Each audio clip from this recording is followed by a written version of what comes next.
What's going on, and welcome back to another episode of Redefining Issued Equipment, and this is part 2 of the IOTV setup. We're going to focus primarily on the back setup of the IOTV as well as the Cummerbund.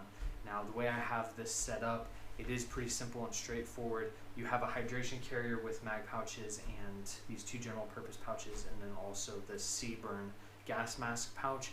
I have this set up as a general configuration, so then that way you can go in and tailor this where you feel fit based off of your mission, operational environment, and duty position. So you have some options. You don't have to do exactly what I've done here, but I do want you to see what these Eagle Industry pouches have to offer, because they are super affordable and you can find them on Venture Surplus, and they're all pouches that have previously been vetted by the Special Operations community and been issued out to Rangerback guys, Navy SEALs, and Special Forces. So you have options between everything that you see here, and then you also have your Army issue magazine pouch under there. So I'm going to get into the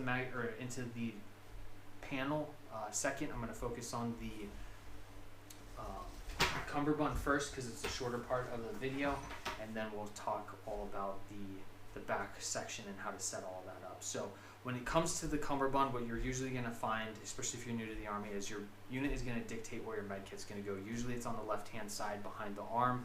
That's definitely an option when it comes down to it. I prefer running it on the belt, because if at any point I have to ditch my IOTV or my plate carrier from what I run, I can ditch all of that gear but still have my med kit on my belt, so that way I can medicate from that as I'm getting away from a bad situation. So on the other side, I would have a radio. If you want to backload a radio, it's an option when it comes down to it. Some people don't like it because they don't like having to adjust somebody else's radio for them. If you are going to backload a radio, just make sure that you run all of your cabling through your shoulder strap, and then have a KDU to be able to manipulate all of the channels and radio settings on your radio, so that way you don't have to ask anybody else to do it.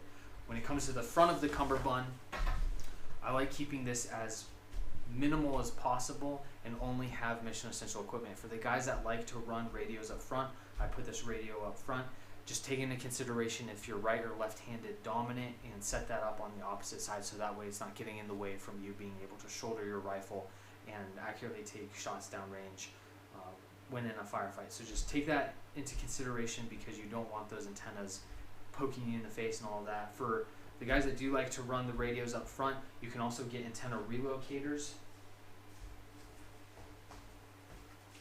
similar to this one or this one. You can get this from Disco 3.2. This will relocate the antenna onto your back, and then it comes with a Raptor Tactical low profile relocator kind of pouch or sleeve. So then that way it holds everything in place, so then you can relocate that antenna. That's an option when it comes to setting up the radio on the front of your kit if you don't want that antenna sticking up from the radio. So that's an option. I just used a 2 magazine pouch and then modified it with some elastic cord and a nylon pull tab to be able to put that radio in there, and that works really well for radios in a pinch if you need that. I have a video on how to set that up. So on the other side of the Cummerbund though, I would set that aside for any other mission essential equipment that you may need. I would gravitate away from having large general purpose pouches on your Cummerbund, because they can just get in the way. They can become bulky, front loading all that weight on your kit, so then that way you're having issues sometimes getting up and down out of different shooting positions. I've seen it happen where some guys, they put so much weight on the front of their kits that it had some negative effects. I'll get into more of that with the TAP system though. But with that, you can also set these up to run different mags or additional mags if you want to. I just avoid double stacking mags because it can be I don't want to say counterproductive, but it can have some issues when it comes down to it if you're running double stack mags, pushing your body off of the ground, especially with this IOTV system. Because of how bulky it is, because of how thick it is and heavy it is, you're elevating yourself off the ground, and that can be bad in a gunfight. So I'm not going to dig into the weeds on that and go down a rabbit hole, but that's the Cummerbund setup when it comes down to it. When it comes to the sides of the Cummerbund though, I would just avoid putting anything right here in this section where you have your arm falling, because one thing that I've seen with a lot of guys is they'll put pouches right here, and then they end up kind of walking around like a penguin or a duck, because they just have all this mass and all this stuff on the Cummerbund, and it just slows them down in the grand scheme. So don't do anything that is going to inhibit your ability to shoot, move, and communicate with ease, both in training and on the battlefield. Use your training to help validate your kit. If something isn't working, move it around, shift it around, so that way it does work And then if you don't need something, just don't put it on your kit. So that's my recommendation when it comes to the Cummerbund.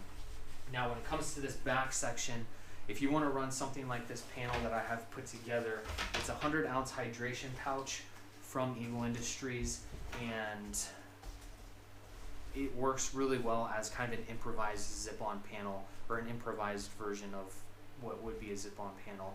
Some guys I've seen run zip-on panels on this, and they said that they didn't really like it just because it kind of threw the weight weird on the back of their plate carrier or their IOTV, where something like this was working a lot better for them. So with this, you have that 100-ounce carrier. You can run a lot of different stuff inside of this. You can run your hydration system plus a jacket. If you want to run tools in this, there's enough space to run tools in this. I mean, this is a massive pouch.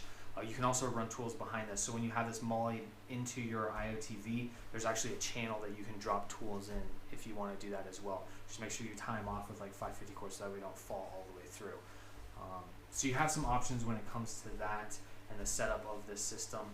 Some things that you can do to modify this if you want to. There's a couple different ways you can do it. You can add elastic to the sides right here, and then just weave them in between the molly all the way down and then all the way back up. It'll help pinch things together just on the sides. If you want something that is a little bit more reactive and pinching the whole system and cinching it kind of to your kit, you can run elastic cord. Like take your two running ends, you have your top up here, and then you're just going to weave it into the back of this molly section and then cross it over and then just go all the way down to the bottom of your IOTV, or to the bottom of this hydration carrier, and that's going to give you some elastic retention. So that way, if you don't want to throw like a jacket inside of your hydration carrier, you can throw it on the exterior, and then you don't have to worry about it. It's just held in place by all that elastic that's running on top. So, and then once you get to the bottom, just take one of those like cable locks and throw that on there, and then tie it off so that way it doesn't fall off. So I would recommend doing that because I think that really adds to this whole entire system and how I'll have it set up at the end. So the other option with elastic is you can actually run it through the exterior molly right here, and then you can just slide this underneath it and molly it into place. It can be a little bit challenging when putting it all together, but it can be done. It's an option. So you have three different options as far as elastic retention and adding that to this kit. So with that, you have your 100-ounce hydration pouch. I put a 3-mag panel on top of this. I only like running 3 mags on the front of my kit just so that way I'm not pushing my body way up off the ground and it makes it difficult to get into the prone shooting position. So I'll run 3 on the back of my kit, and then I have 3 on the front of my kit, or 5 on the front of my kit, and 1 on either side of the 3-mag panel on the front. So you have some options when it comes to setting up your mags. The nice thing with about having mags on the back, on your back, is if your buddy runs out of ammo and you're in a heavy firefight, they can grab a mag off of your back, and then you can grab a mag off of their back if need be, and be able to continue the fight and not pull somebody out of the fight for a magazine. So it's an option. Just make sure that you add those elastic tabs that I have in the setup of this pouch, so that way when you're running around, those mags aren't trying to fall out of the top of your kit. That way you retain all your equipment, especially when dealing with certain types of environments or operational environments, whether it's maritime or air. You can retain all of that equipment and you don't have to worry about it, whether you're jumping out of an aircraft, heloing in, or on a boat. So next we have these general purpose canteen pouches from Eagle Industries. These are really nice because they're really inexpensive. They're small, they can cinch down real tight, and they can also carry a lot of stuff. So whether you want to use these for night vision or smoke, mission essential equipment, whatever the case may be, whatever you need a pouch or a small general purpose pouch like this for, you have some options. Now the cool thing with this is if you want to buy 2, absolutely, but if you only want to buy 1 and then set up the other side right here for something else that you may need for your mission, you have some options for that all the way down into your duty position. So with that said, I'm going to molly these in real quick so then that way you can see what this looks like all put together. With these though, you do have to cheat the molly just a little bit. I recommend starting right here in this section and then going through this molly right here, so then that way your pouches are flush with the top of this pouch and you don't have any hangover, and then where guys can't see your mags. So that's just my recommendation with that. I'm going to loosely molly this through so that way we can move on to some of the other things in this setup. But when you're mollying this all together, I would highly recommend going through every single piece of molly, making sure everything is tight and in place. Now Once you get to about this point in the setup of these general purpose pouches or other pouches that you may throw on here, go through 2 sections of MOLLE on your 3 mag panel, and then go through this MOLLE section right here, so then that way this pouch is helping pull everything to the hydration carrier. Granted, it's not going to do it as much up top, but you can run elastic on the top of that if you want to help do that as well. So you have some options when keeping everything as streamlined as possible. And the intent of this whole setup is to help keep things as streamlined as possible. So that way, if you don't want to run an assault pack, but you need to carry some additional equipment, you have that capability, and you're setting yourself up for success. The other part is you can take this off. I think like I stated earlier in the video, you can take this thing off real easily, and I'll show you that at the end. So that way, if you do want to run an assault pack for radios and other equipment based off your duty position or whatever you have going on in your mission, you can do that as well. So run this through here. Sorry that I'm mulling through all of this. I was going to cut everything out, but I felt it would be better if I show you just a little bit when it comes to the mollying side of it, because there are some things that you can do to prevent kind of a xylophone effect, where when you stack pouches on each other, they want to do this like xylophone effect like this. Granted, I don't have everything mollied in for the sake of the video to be able to put everything together, but you want to really avoid something like that, and that's part of the reason why I set this up that way. So you can see, if you don't correctly set up all of your MOLLE, you'll get that xylophone effect, and you won't have secured gear on your equipment. So with that, you have your general purpose pouches, and then you have your mags and your hydration carrier for all the equipment that you may need for your mission.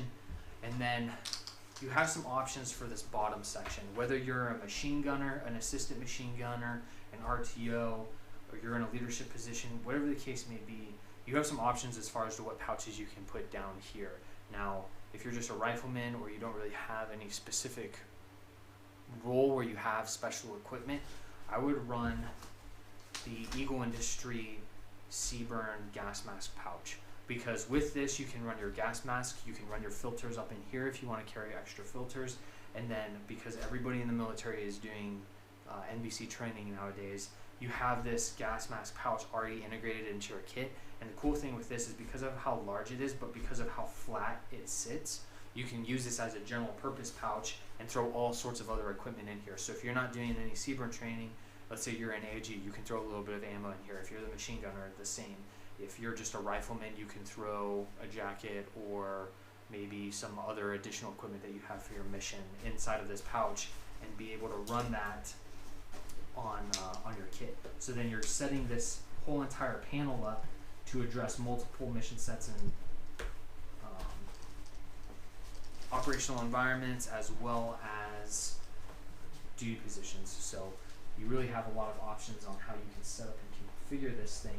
When it comes to mauling this in, though, I highly recommend that you go to the highest section of MOLLE. I don't think you're going to be able to see it.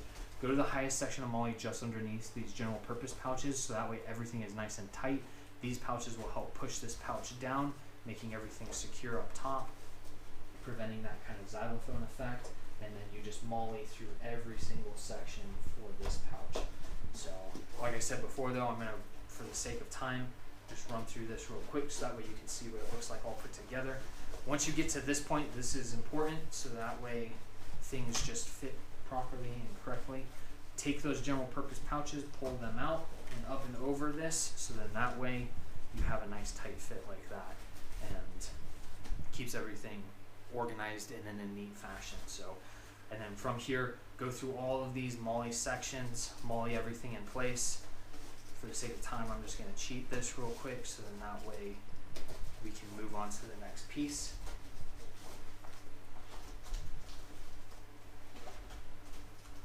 And MOLLE this into the back of the IOTV. So from there, after you've completed MOLLEing all of this in place, you're going to have your panel completely set up.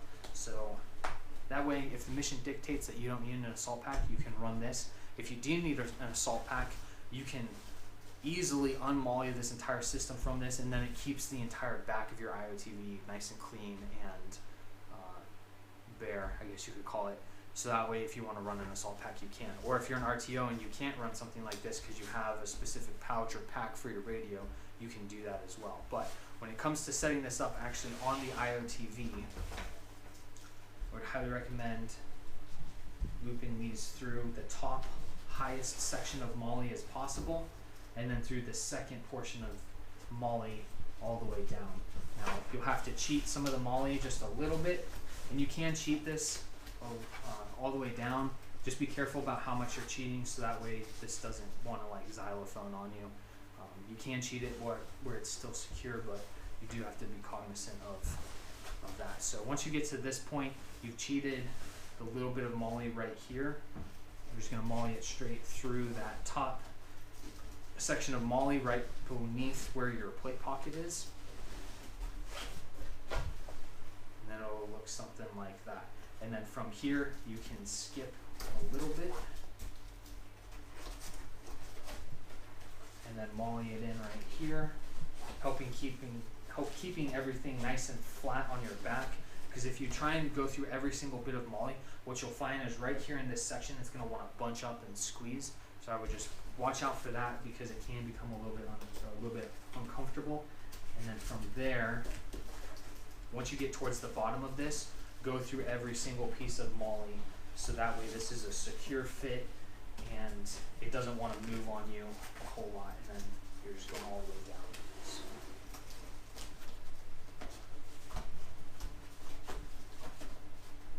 And then you'll buckle that into those little grommets at the bottom, or snap links. And that's what the completed back section looks like for your IOTV. So if you have any questions, please feel free to leave a comment. We'll help you out with anything that we can in the setup of your kit. Like, share, and subscribe, and we'll see you next time.